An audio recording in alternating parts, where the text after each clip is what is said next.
سڵاوتان لێبێت بینەرانی خۆشەویستی تەلەڤیزیۆنی کۆمەڵە، خۆشحاڵم لەوەی کە جارێکی تر بە بەرنامەی مێژووی کۆمەڵەوە دێمەوە خزمەتان. عزیزان، هەروەک ئاگادارن بەرەبرە نزیک دەبینەوە لە ساڵیادی شەڕی 24 ڕۆژەی شاری سنە، مقاومەتێکی جانانە، مقاومەتێکی شێلگیرانە و بێرانە کە لە شاری سنەکرا. ئێمە دەمانوێت بەرنامەی ئەم هەفتەیە و یەک دوو هەفتەی داهاتووشدا لەسەر ئەم باسە زیاتر قسە بکەین و میوانی ئەم هەفتەیەمان لەسەر ئەم تەوەرە هاوڕەیەکی خۆشەویستمانە کە شاهد و عینی ئەم شەڕە بووە و بەهرەمەند بووە لەم خۆراگری و مقاومەتە. میوانەکەشمان هاوڕێ وریا نازری، ئەندامی کومیتەی ناوەندی کۆمەڵەیە. هاوڕێ وریا، زۆر سپاس بۆ بەشداری لەم بەرنامەی مێژووی کۆمەڵەدا. بە خێراتنیشت دەکەم. زۆر سپاس بۆ خۆت و هاوکارانتان و زۆرش خۆشحاڵم لەم بەرنامە بەشدارم. زۆر سپاس هاوڕێ وریا.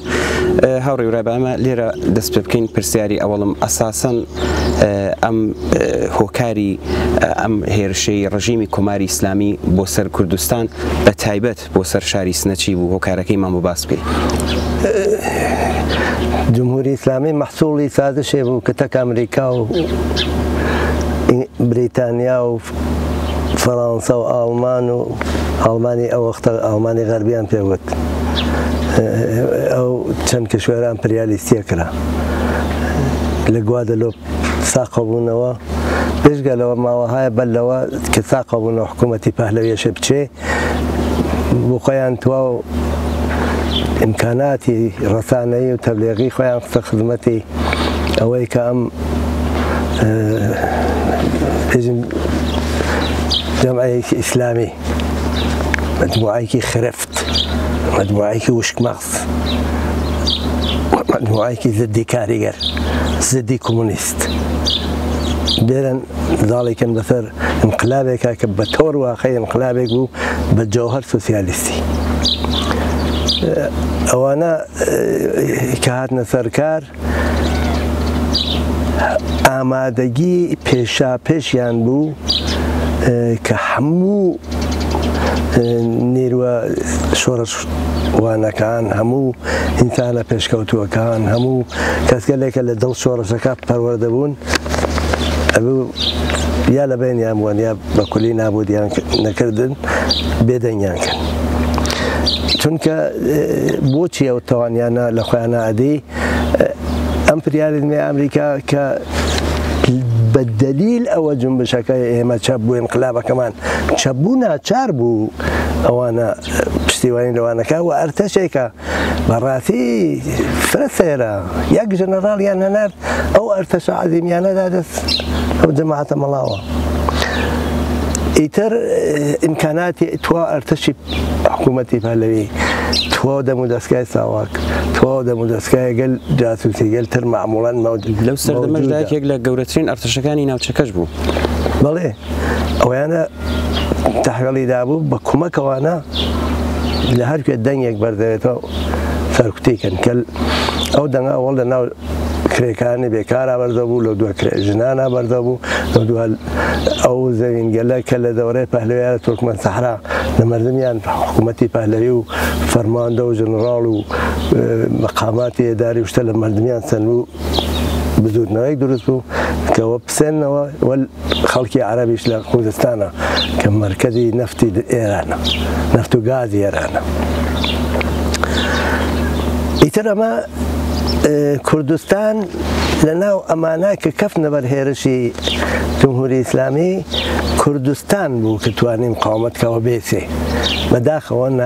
ئەو باخیان زوو سەرکوت کران. ئەوەت نەبزوتنەوەی کرێکاری سەرکوت کردە یا بردوتنەوەی ژنان ئازا سەرکوت کردە، چون ئەوانە بزوتنەوەگەلێکی اجتماعین. مەبەستم مەسەڵەن تورکمەن سەحرایە، خوزستانە و تێرێتی بۆ کوردستان. لە کوردستانە ئیدامەی یا درێژەی واقعی دەستکەوتەکانی انقلاب هاتە کوردستان. هەموو ئەو کەسانەی کە توانیان بەدەست جمهوری ئیسلامی و هەڵبێن هاتنە کوردستان. تایبەتمەندی کوردستانەوە بوو کە بۆ ئەوەڵین جار هێزێک سەری بەردەوە کردو کە کۆمەڵە بێ کە هێزێکی سۆسیالیست بوو. سۆسیالیزمی ئەو دەورە کە لە کوردستانە سەرهەڵەدا سۆسیالیزمێک بوو کە تاریخەن ئالوودەگی بوو بە پۆپولیزم بە ئەکۆنۆمیزم بەو شتێکە بەڵام مردم کرێکاران بە تایبەت کرێکارانێکە مهاجر بوو ناتوونەوە ئەیانزانی ئەمە فەرقی هەیە تەک هێزە بورژواییەکانە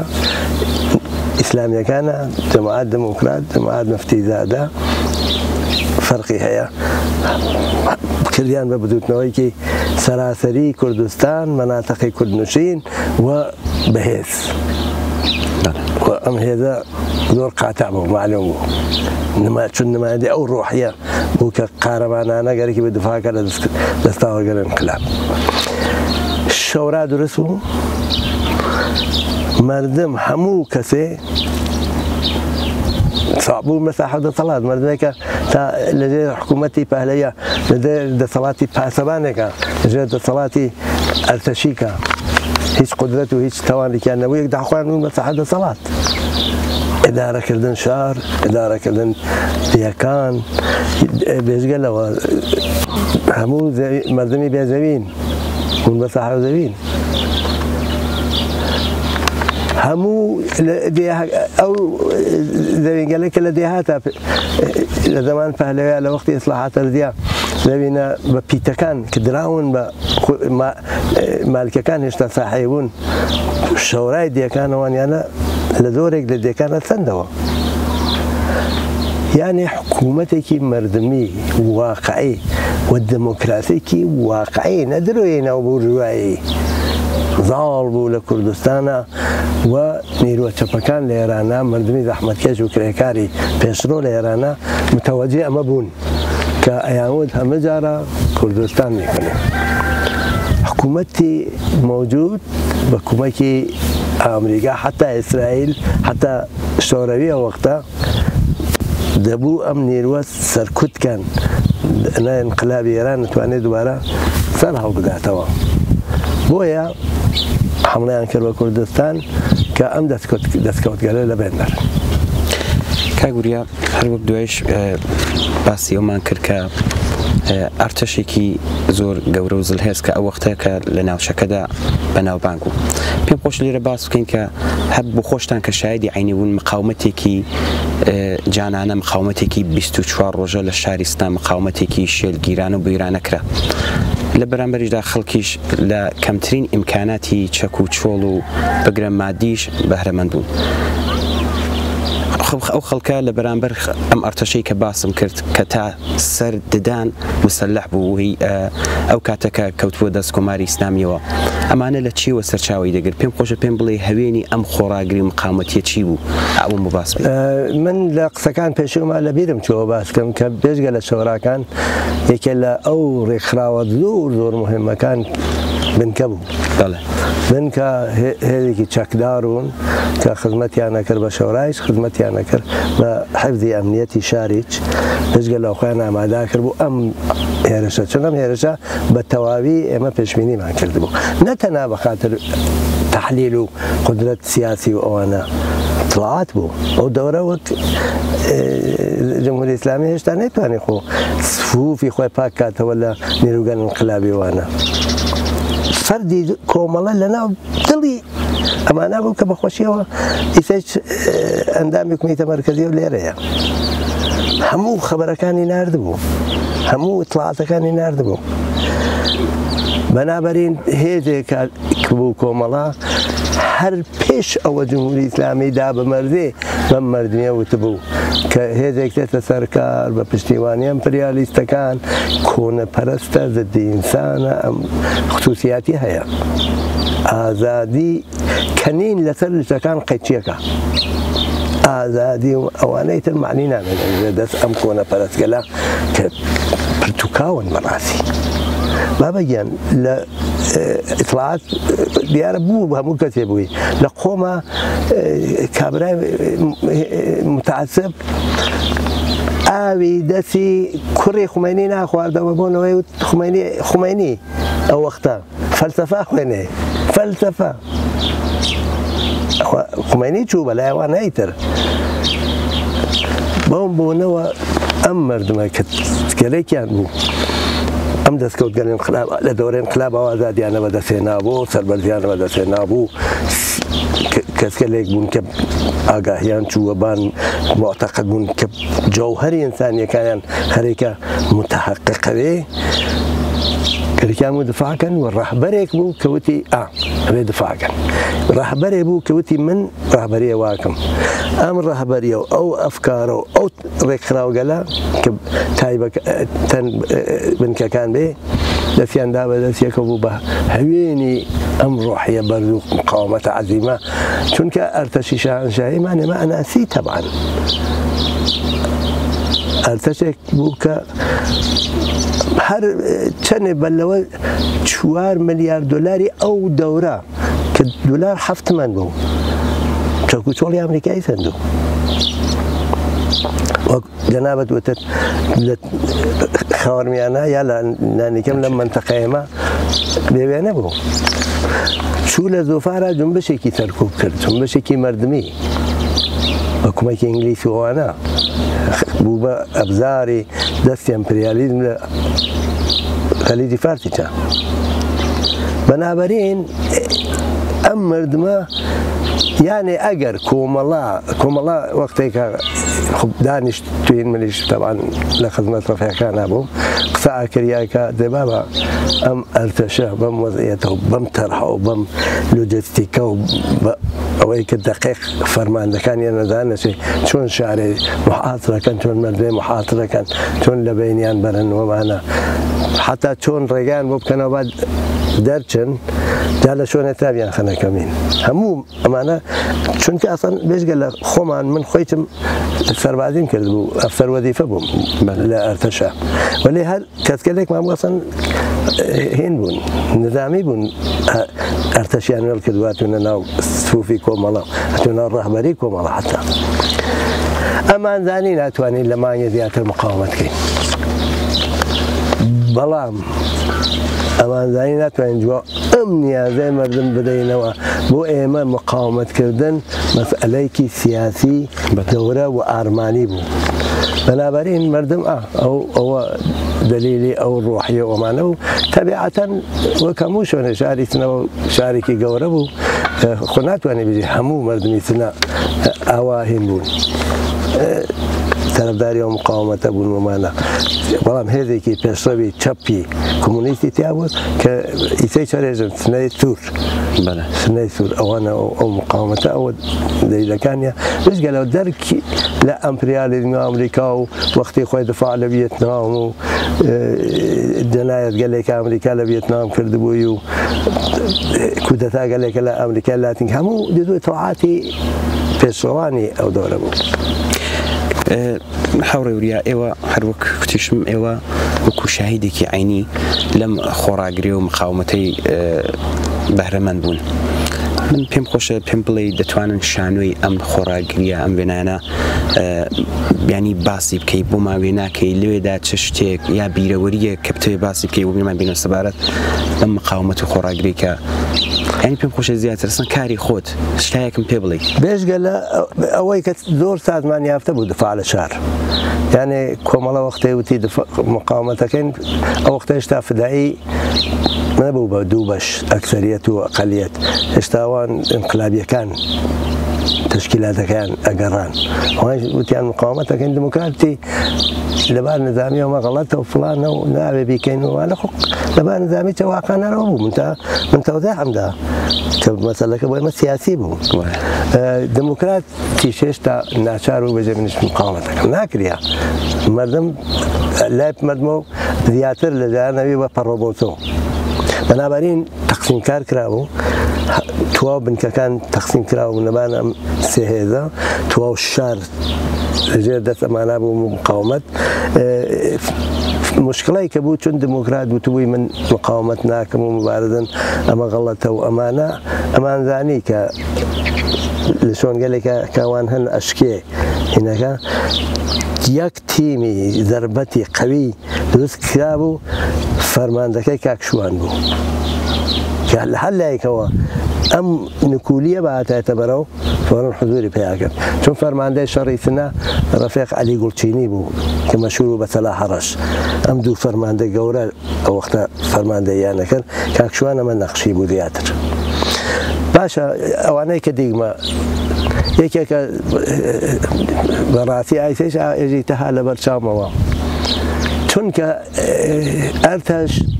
هەریسەیش واسە هەل لە شەڕی عێراقی چاو بەغدا و ئەمانەی ئەوان لێ کرد هەموو ئەو شوێنگەلە کە مواصلاتی و ارتباطیە هین یەکەن دەبێنێەوەن خۆمپارەی لێدەن چون مەسەن 14,000 خۆمپارەیان دا شاری تنە هەموو ئەو ارتباطاتە نەما تەلیفۆن نەما ارتباط نەما ئیمکان نەما و ئەمانە نەوجەوانان و جوانان ئەم ارتباطیانە لەدڵ ئەو بارانی خۆمپارە بەرقەرارە کرد و لە هەر کوێنێکە خۆمپارە بارانێکی ئەو ئەرتەشە بە تەجروبە بوو ئێمە بێ تەجروبە بووین ئاوایە کرد خۆمپارەیەدا لە شوێنێ دووبارە کەمێکەوێتە دووبارەیەدا لە شوێنێ چۆنیان زانی زەخمی بووگە کەسێ هێلیکۆپتەر و هەواپەیماوشی تەگەڕیە خەبەرەکانیانەدا لەوێ زەخمی بوو لەوێ فڵان بوو زەخمیە بوون ئیتر خۆمپارەی ناقت ئەچوینەتەر زەخمیەکان دووبارە خۆمپارە بارانیان دەکرد لە شوێنێک گەلێکە مناڵانی بەسە جوان لەژێر لەو ژێر زەوین گەلا ناڕەحەت بوون یەک سەعاتێ تەقەیان ناکرد هیچیان ناهەنات هیچ خۆمپارێکمان ئەم بەسە جوان گەلا هاتنە دەرەوە ناخلافە بارانی خۆمپارە ملیانە لەدڵ ئەم نەوجەوانگەلە تو ئەم مواصلات و ارتباطیانیانە بەرقەرارە کرد رابطەی کاکشوان و توا جبهەکانیان بەرقەرارە کرد و زەخمیەکانیان هەر ئەم نەوجەوانانە ئەوە تربیەتیش کرابوون بە دەرەجاتێ لە ناو بنکەکانە بە وەسیلەی ڕەفیقێکی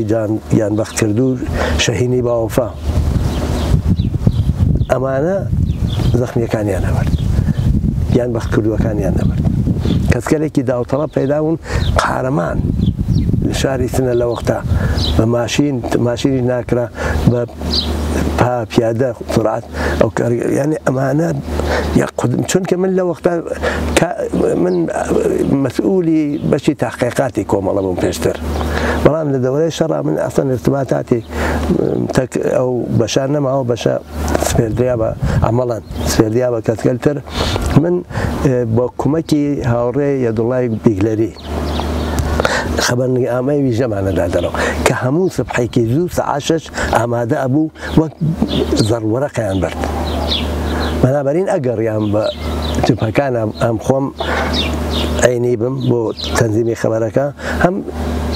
خەبەرەکانیان بۆیە هێنای ستادێکمان بوو من یا لە ستادا بووم یا خۆم ڕیم حضورم پیا کردومانە ئێمە لە شوێنێکە هەست بە ناو گردی گەڕۆڵ ئەو ئەڕوانی من پادگانە لە شوێنێکە چووم خەبەر عینی ببینم خەبەرۆمانە چووم لە ئەو شۆنە و کەیتر پادگانە بینی یعنی ئاخرین نقطەیە بەس تواشای پادگانم کرد و هاتمە خوارە و چوومە ناو ماڵێک لە پاڵ دەستیا بوو وەک سەنگەر فقط 2-3 دقیقە بە شۆنە ئەو شۆنیانە خۆمپارەی باران کرد یعنی ئەگەر 2 دقیقە زیاتر بوێسا میسە لە خزمەت جەنەوالیانە بوون ئەوە لێژگەلەوە ئەم خۆڕاگەری گەل ئەمانادی ابتکاراتی تودەیی خانەبێک بوو لە دڵ ئەم خۆمپارە بارانە ئێمە ستاد فەرماندەهی عمومی کە کایوب نەبەوی کە هێنی مەسئولی تشکیلاتی علەنی بوو لایەن کۆمەڵەوە تەکەوا گەڕیانی ترێمەش ئەو هێنی انتشارات بووین تەنزیمی خەبەر و ڕەسانە و هەر جارجارا گەڕیان چون مدام خەبەریان پیانەدا شوێنەکانیان بە خۆمپارە کوتا ئەچوویتە هەر کوێنە کەسگەلێ بوون نەچوون نەژێر زەوی نەچوون خۆیان نەشاردووە دانێ خانمەم لە بیرە سیمی وەسڵ کردو بە تلڤیزیۆنەکەیانەوە ارتباطاتی بەشی لە ارتباطاتی ئەوانی شنو دەکرد خەبەرەکانی هەڵبووێمە ئەم جۆرە شجاعەتگەلە ئەم جۆرە هینگەلەوە وەختێکی لە ئاخری جارە هاتینە دەرەوە واقعاً مردم یانوە تێشتا یانێ ئەو جۆرە ڕۆحیە یان لە قورئانیشتاندا هێشتا ئیمکان مقاومەت هەیە یەکدەهاودی لەسەرڕێتەوە خۆحافظیت لێکەن شتێکەن نەدەسێت یادگاری کە لێ هەڵەگرن یادگاری کە پێدەن ئەم ڕۆحیە و ئەم قارەمانەتیە و ئەمانە دوو بەسان ئەو هینەتە کە هەر ئەلعانیش نیروی حرەکەتی منە. هەوڕێ وریا هەروە خۆشتان ئاگادارن مەبەست لەم بەرنامەی مێژووی کۆمەڵە مێژووی کۆمەڵە پڕە لە شانازی پڕە لە خۆراگری پڕە لە مقاومەت بەبەستیشمانەوەی کە ئێمە ئەم شتانە بخێنەوە بەرچاو بۆ نەسلی نوێ بۆ نەسلی داهاتووش ببرە. ئەم بەرنامەیە حتمما درێژەی هەیە لە بەرنامەی هەفتەی داهاتووشدا و احتمالە تا دووسێ بەرنامەیەکی دیکەش باز لەسەر ئەم تەوەرە بکەین. چون کاتی بەرنامەکەمان کەمە نزیکیش دەبینەوە لە ساڵیادی ئەم شەڕ 24 ڕۆژە چه شتێکت هەیە لام بیڵێ؟ من تەنها ئەوەیەژم ئەو ژمارەیەکی فرەکەم پێشمەرگە و هێزی بەتڵا بنکە و ژمارەیەکی زۆر لە خەڵک یانیان بەخت کرد. من یادی ئەوانە ئیلهام بەخشی هەمومانە یادیانەکەم. دوم خانەوادە کانیان کە دەتوانێت ئەم ساڵگەلا تەسلیمی زەڵم و زۆر و سەرکوت و جەنایەتکاری ڕژیم نەبوون و هەمچنان کەسکە لێمانەوەی یا کۆمەڵان یا هەر ئیدەوە ئیدۆلۆژیک تریان وەرگرت بێ لە بەرابەر ئەم ڕژیمە کە لە دنیا لە تەوەحش و لە دواکەفتیشتا بێوێنەس پێساگن و ئەوانە هینی هێزی ئەجنۆی ئێمەمانان. من یادی ئەوە شەهیدان ناکەم یادی احترام بۆ ئەم خانەوادەگە لەدانم و جوانانی کوردستان تەبیعەتەن بەخۆشیەوە خەریکن زیاتر ئیسە دەورێت ئەوەسە کە لە خیابان و لە کارخانە و لە معدن و لەوانە مبارەزا کردێت لەوانەی نەکرێت هێزی پێشمەرگا بێ بە بەڕۆڕای پشتی ئەو نیرو کە لە خیابانە شکڵەگرێ چون قیام واتە قیامی بێتڵا انقلاب واتەگەیتە قیام ئەو وەختی بەرەو ئەوە ئەچێ بۆ واگەیتە قیام وەک بەهمەنی ساڵی 57 کە مردم خۆیان بۆ نەتیجاگەنە بێ چەکدار بن دەو دەورە ئەرتەچێک دروستە بێ کە ئەم دەورە زۆر فەرقیە بێتەک دەورەی پێشووە. من ئەوە بێش زۆر باشە هاوڕێ وریا حتمما ئێمە لە بەرنامەکانی هەفتەی داهاتوودا حتمما لێوەش کەڵ وەردەگرین و هیواداری کە میوانداری ئێمە دیسان قبول بکەیەوە. زۆر سپاس بۆ بەشداریت. یادی عەزیزی و گیانبەخت کردوانە بەرز و بەڕێز بێت و ئێوەش هەمیشە لەش ساغن هاوڕێ وریا. بەڵێ بینەرانی خۆشەویست بەم جۆرە گەیشتینە کۆتایی بەرنامەی هەفتەی مێژووی کۆمەڵە. لە بەرنامەکانی هەفتەی داهاتوودا حتمما میوانی دیکەشمان دەبێت و لە هاوڕێ وریا نازریش حتمما کەڵک وەردەگرین. سپاس بەوەی کە تا ئێستا لەگەڵمان بوون. هەر شاد و بەختەوەر بن.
Peshkawa, Peshkawa,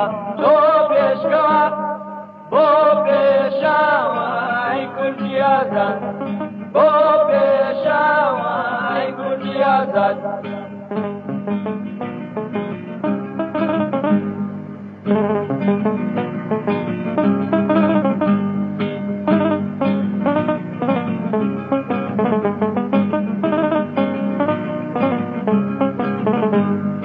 آخری ماڵی ژیانم کونجی بەندی خانەیە ئەم کەلەبجە مەرهەمیزە میدڵی دێوانەیە زۆر دەمێکە چاوەڕوانی